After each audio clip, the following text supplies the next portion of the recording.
Check one. Wow. How's everybody doing? Happy July 1st.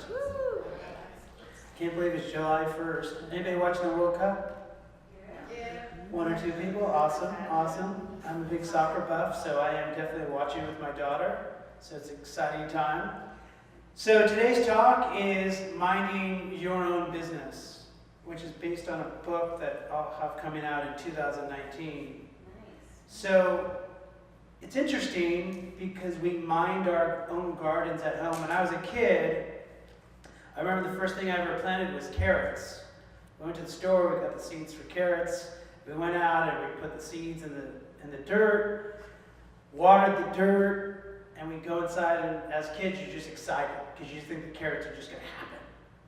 So that night you run back out there, you're like, okay, no carrots. You go back inside, go back out in the morning, you water the carrots, and every day it continues, and then finally you kind of see that sprout come up.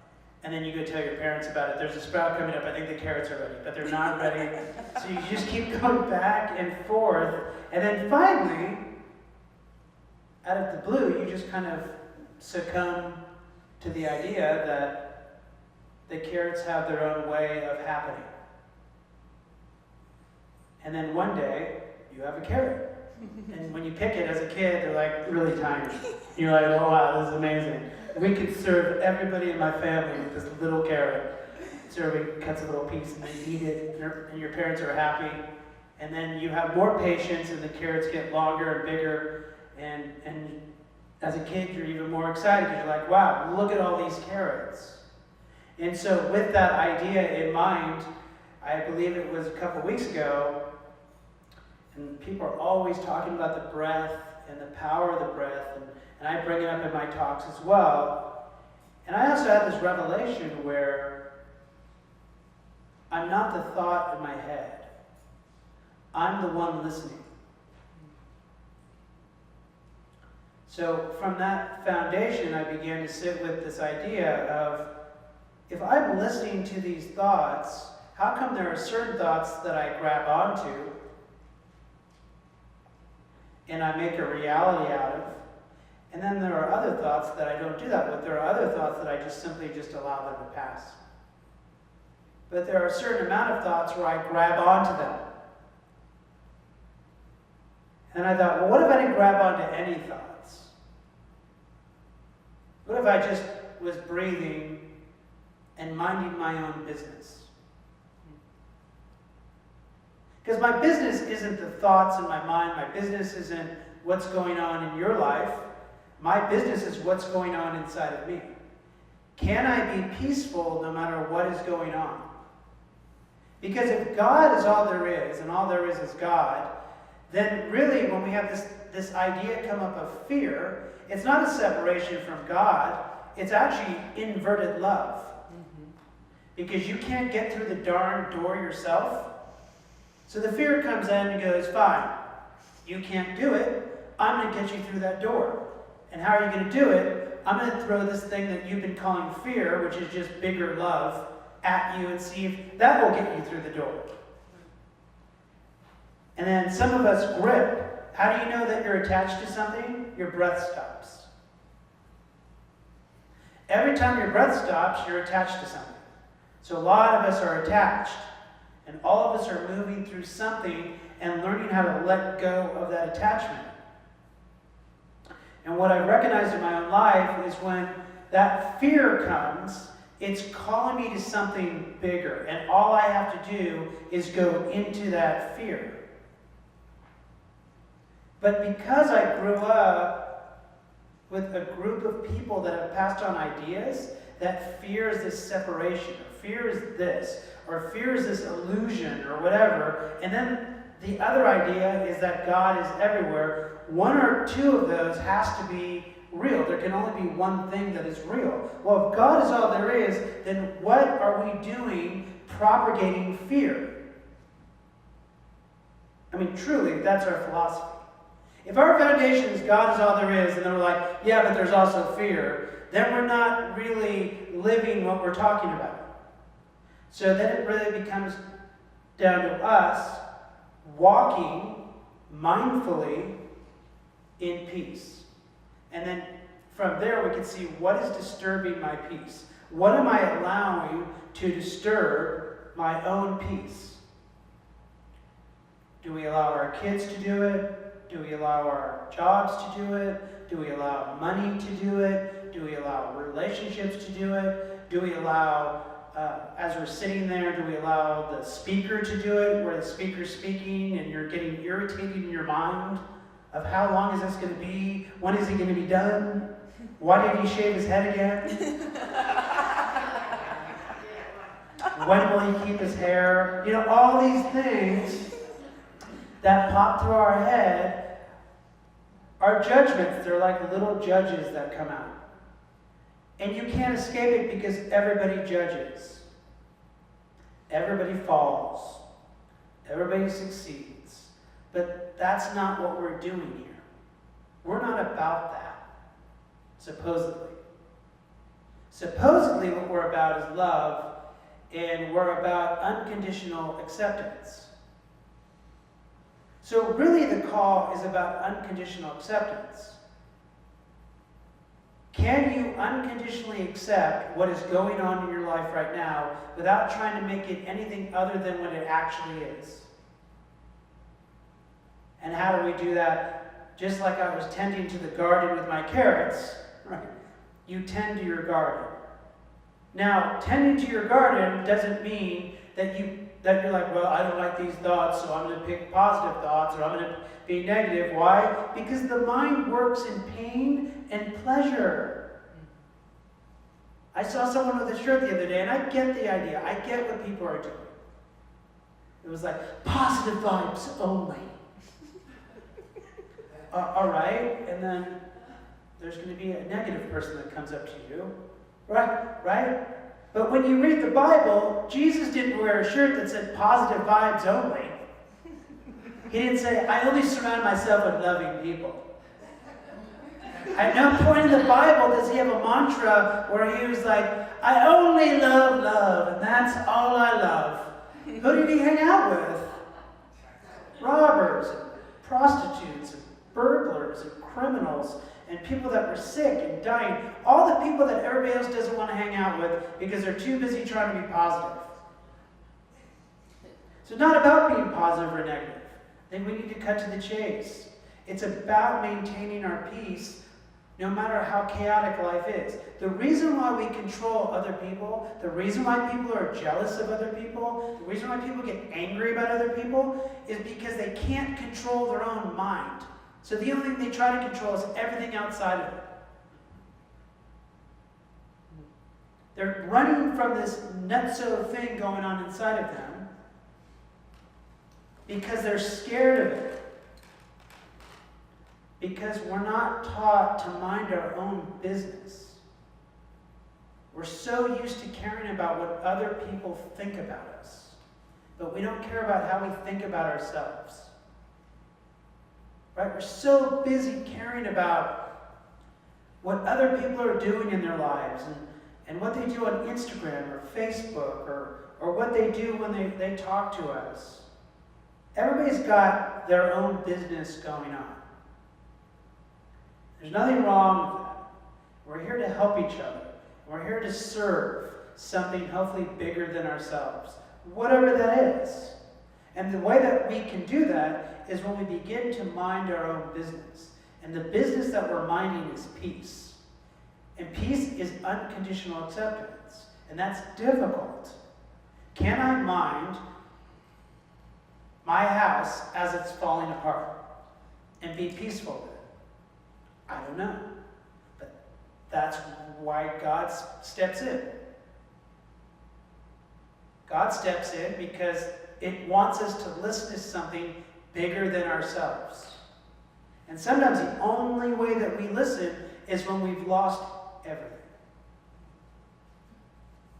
Sometimes when we listen is when that relationship goes out the door. Sometimes we listen when we get fired from the job or they have to let us go. Sometimes we listen when we have nothing else to turn to. And if we don't listen, then the message will keep getting louder and louder and louder. Do we really want peace? Do we really want to walk in love? Do we really want to make a difference? Because everybody's about living this big life when we're already big. We can't see it because we're caught on these like little thoughts that are like, what if, what if? And those thoughts are what? Doubt. See, I don't believe that people live in lack. I don't think that that's the idea. I think that's a propagated idea. It's a lot of propaganda. Well, you're lacking. You're not enough. I think what really gets in the way of everything is doubt. People doubt. They doubt themselves, they doubt other people, they doubt God, they doubt this, they doubt that. That's why we say without a shadow of doubt. Why? Because doubt is the shadow. So why are we doubting ourselves? I can't answer that question for you, and don't believe anything I'm telling you until you go inside yourself and sit with yourself and see what keeps disturbing your peace. Because all God's asking for is just to keep walking.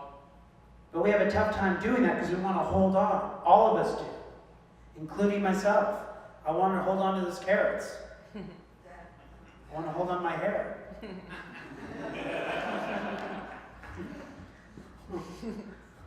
I wanted to hold on to Ronaldo scoring another goal yesterday. That didn't happen. But we're called to let it go. And the best teacher that we have is our breath. Why? Because when your breath is present, it is just constantly coming up and letting go, and coming up and letting go.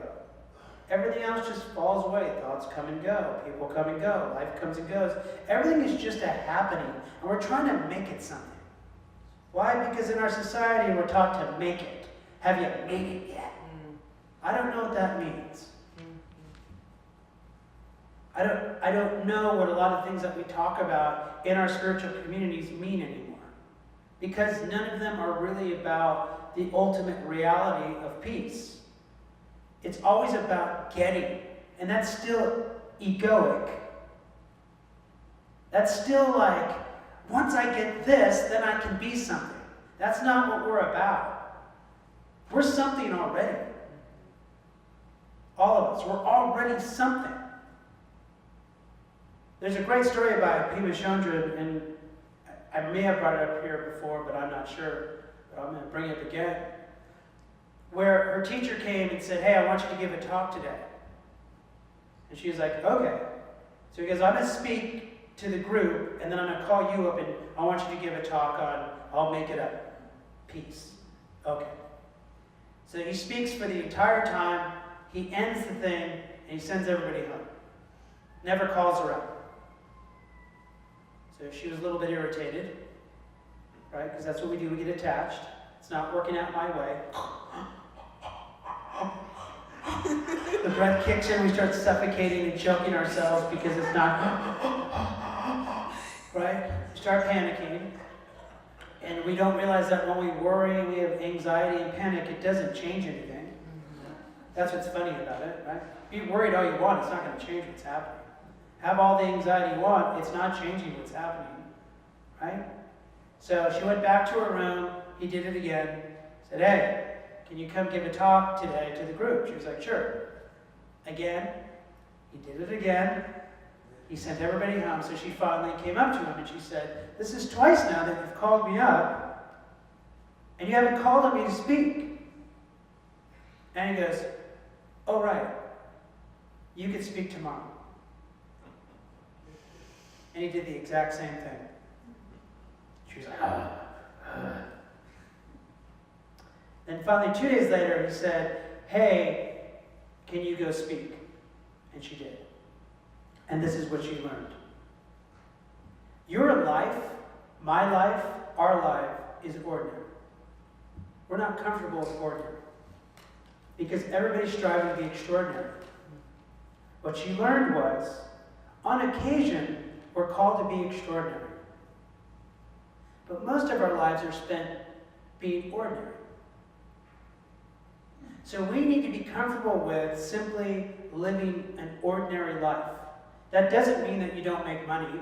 It doesn't mean that you can't be rich. It doesn't mean that you can't have 1,000 homes. It just means that the life that you're living is in peace. If you're not in peace, and you've got 800 homes, and you're extraordinarily rich, well, that's not a great life. Our life is about unconditional acceptance, and when we're mindful of the breath that is breathing us, and we're mindful of what's in front of us right now, we really begin to grasp the beauty of God. We really begin to see how beautiful people are. You know, I have the opportunity to work at a camp in the summer with kids and adults, and it's really wonderful. And for me, I always feel like I started, and there's a little bit of grumbling, like, oh, goodness gracious, what am I doing? Work with all these young kids. And then a child will come up to me and say, hey, my nanny's picking me up today. Oh, yeah, my nanny's picking me up and my mom's at home. I see my nanny more than I see my mom. Right? And then reality kind of kicks in. And you go, wow, like some of these kids are going through a lot. And we're called to love the youth. We're called to love our kids. We're called to love kids in general. We're called because they are here for the future. And so when you're mindful and you're living in a space of peace, and you walk that way, and you move that way, you really begin to see the power of what we call love, which is complete unconditional acceptance of where you're at. Can you surrender to God everything and accept everything and stop putting expectations on everyone and everything and trying to put meaning on it and make it something and then convince yourself of the meaning that you just created about what's actually happening when we have really no clue? Because once we put meaning on it, something else happens and we go, wow, that's a miracle. Well, maybe not. Maybe that's what was going to happen anyways. But we got caught up in what may happen or what if this happens, or because the mind works in pain and pleasure, and we forget that. Right? We all forget it. That doubt creeps in, because things aren't working out the way that you want them to work out. And God is right next to us. I watched an interview with a gentleman that died, and as some of you know, that I died many years ago and was brought back to life. And sometimes after that time, I was like, why did you bring me back? Right? For real. So I watched this man, and he was in his 70s. He was going to Monterey, and he would watch the race. I guess there's race cars there. He'd go up every year, and he's with his friends and his wife, and they pulled up to a stoplight, and his friend's wife looked over, and she said, are you okay? And he said, well, it's interesting. I have a pain going from my jaw all the way down to my heart, and my palms are sweaty. And she goes, we're going to have to take you to the hospital.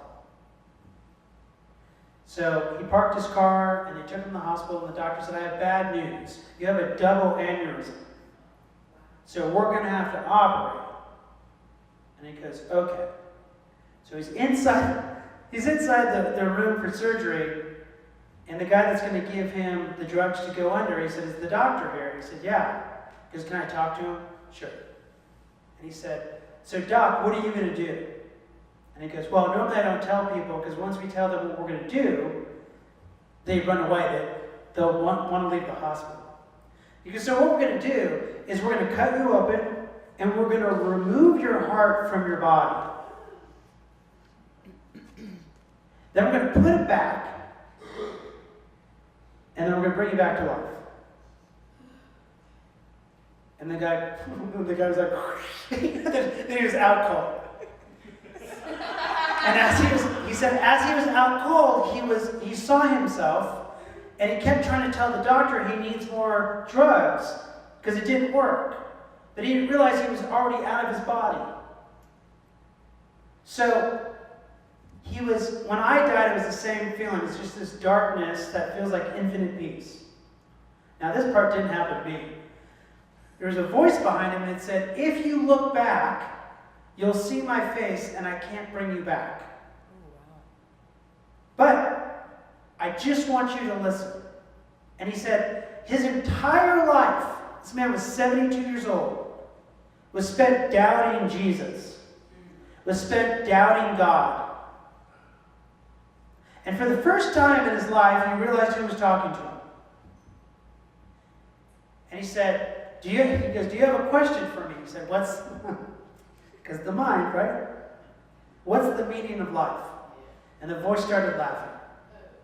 And he said, what are you laughing about? And he goes, everybody asks the same question. And he goes, look, I want you to go back. I don't want you to be here. And when you go back, you can ask me all the questions you want. And I'll answer them. Went back into his body, brought back to life. And he said, from that point on, I've never doubted a thing in my life. Jesus is walking with me. Okay, I got chills. There is a God that is here all the time. And he goes, from that point on, I've never worried. I've never had anxiety. I've never had depression. I haven't drank since. Like all this stuff. Why? Because his entire life is filled with doubt. What was the doubt? Not the doubt. Doubt. I'll start a new religion. Welcome to the doubt. All roads lead to doubt. And you're like, oh my God, it's overflowing. He totally gets me. He's amazing. Every summer he shaves his head. He's amazing. He's such a guru. So once that doubt left, he found peace. So maybe really the reason why we have trouble with peace within ourselves is we need to deal with the doubt. And when you're mindfully mindful of the business, your business, you're mindful of your business, you'll begin to see how much that doubt creeps in. Right? Affirmations are great. Prayer is great. Meditation is great. But most of the time that comes out of control. We get in meditation, we're trying to control our mind. And meditation's not about that. Meditation is about letting go of control. So you can allow the thoughts to be, allow your body to be, allow life to be. But people get in meditation and they're like, I can't do it. It's too much. I mean, this is me. Interesting, everybody doing it. I'll do 2 minutes. Right? And then after 2 minutes, they're like, I can't do it. It's crazy. I need to control something. I need to control something. Right? Meditation is about releasing the control. Affirmations are about releasing your control. Breathing is about releasing your control. There seems to be a theme. You're not here to control anything, and that's a bummer. Right? People want to control their partners. They want to control their life. They want to. How exhausting is that? Just succumb. And that's where our journey is succumbing to right now. To go, okay, if this is in front of me, can I completely let go? And I have no idea how to deal with this. I have no answers for this moment. I don't know what's going on. I don't know why this is happening to me. I don't know why I'm not where I thought I'd be. I don't know about all this stuff. I'm just going to let it all go. And you'll probably have a good cry. Right? Your body will probably be like, oh, thank God. We've been holding on to this for years. And you just wail like a small child. Right? Because that's what birth is. Right? Birth is all these emotions. Everything's happening, contracting and moving, and you're just told to breathe. Like I was in that process with my ex-wife at the time. Right? It's gorgeous. Contracting, I can't, you can, I can't, yes, go, bring up with God. And you're crying, and you're angry, and you're dancing, and you're giving each other baths, and you're trying to figure it all out. And then the baby comes. And then you're just overwhelmed with love. That's what our journey is here at the spiritual church. You're going to cry. You're going to get angry. Why? Because we throw tantrums to God. I don't want to be here. I don't want to do it. Right? And we gossip and we judge and we complain and we get angry. And God just sits there. Like a parent who goes, are you done? No, I'm not done. By the way, I'm going to resist you again, right? And why does David keep shaving his head? Right? But all these things, the mind is constantly like, no, right? And God just says, yes, that's exactly what's happening. I'm not going to argue with you. That's what's happening. No, it's not. Yes, it is. No, it's not. Yes, it is, right? That's what our prayer work is. And our meditation work. We're throwing tantrums all the time until finally we just give it up. When your child throws a tantrum, what do? Do you try to control it? Because we know that doesn't work. When you're in a fight with your partner's like, just try to relax. What do? You just go, oh, really? Here we go. You want me to relax? Right? You're like, oh my God. Just going like a cartoon character. The more you resist, the worse it gets. When you resist, it persists. There's wisdom there. So what are we resisting? Why are we resisting peace? Why are we resisting finally succumbing to what is actually happening in our lives? Why would we want it any other way? Because our way isn't working. Because it brought us here, so we might as well just succumb. Right? And we're all there. We're just there at different places in different sections of our life. Some people are there in relationships. Some people are there in money. Some people are there at jobs. Some people are there with, whatever. But we are only called for the purpose of serving God. And all God asks is that we succumb to what is actually happening now and stop resisting it. And therein lies the peace of God. Not a piece of God, the peace of God. Some of us only think we can have a piece of God. Some of us were taught that Jesus has it and we'll never have it. And I'll leave you this final story of what I'm speaking to. I was an altar boy in 2nd grade, and I'm going to admit to you something very personal. No, I was an altar boy in 2nd grade. I'm waiting for the 9:15 Mass with Father McMahon from Ireland. He had a tattoo of a sailboat, he was in the Navy or something, on his forearm. A gap in his teeth. He looked like the Irish David Letterman. And he smoked a pack of Camels, so he's smoking before service. He had a shot of whiskey, so he smelled at 9:15. And he always wanted me to fill up the wine in church to the max and give a little bit of water, right, for the breaking of the bread. So he goes, David, what are you learning in the school? I was in 2nd grade. I said, I'm learning about Jesus. Oh, Jesus, yes. And he said, I can't do an Irish accent, but he said, Jesus, none of us can be like Jesus. None of us. And I was like, what if I was like Jesus? And he said, but you're not. None of us are. So in 2nd grade, what I was asking was, what if I had the same Christ consciousness that was in Jesus? I turned to the only person that I thought could help me out, and what did he do? He had no answers, because we were both in the same boat. An adult and a kid were both lost. He was just wearing a costume.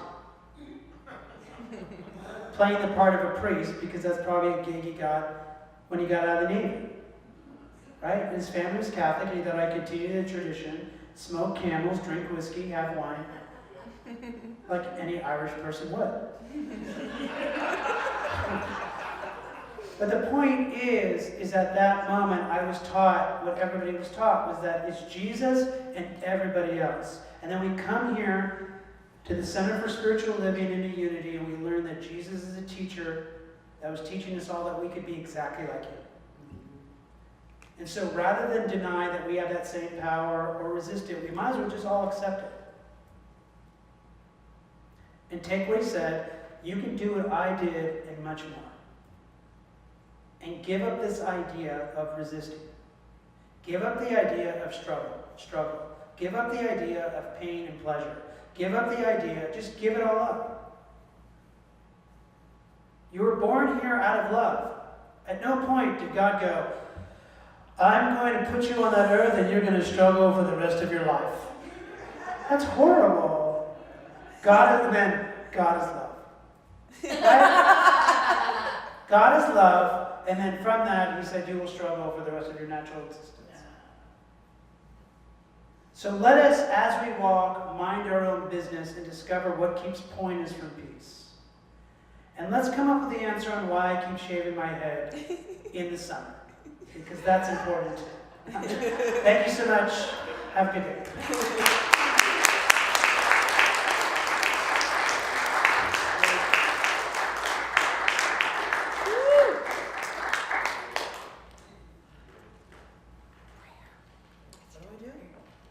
Sure, I'll pray. For like the male Oprah Winfrey. Okay, we're going to pray now, everybody. Get ready. Let's close our eyes.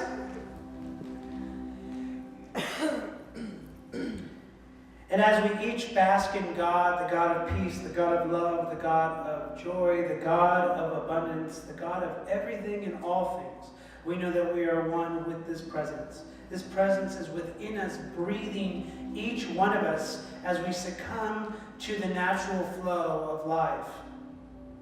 And it is in this gratitude that we bring all the people's names that we're thinking about, family members, friends that are moving through things. I bring to this prayer circle Diane Prindeville, who is in hospice for cancer. We bring to mind all of our friends and family that are moving through something. We bring ourselves into this center. We bless this church. We bless their minister that is coming forward. We bless this life, this church, this community. Knowing that community is a bunch of individuals coming together for the greater good of God, and so it is.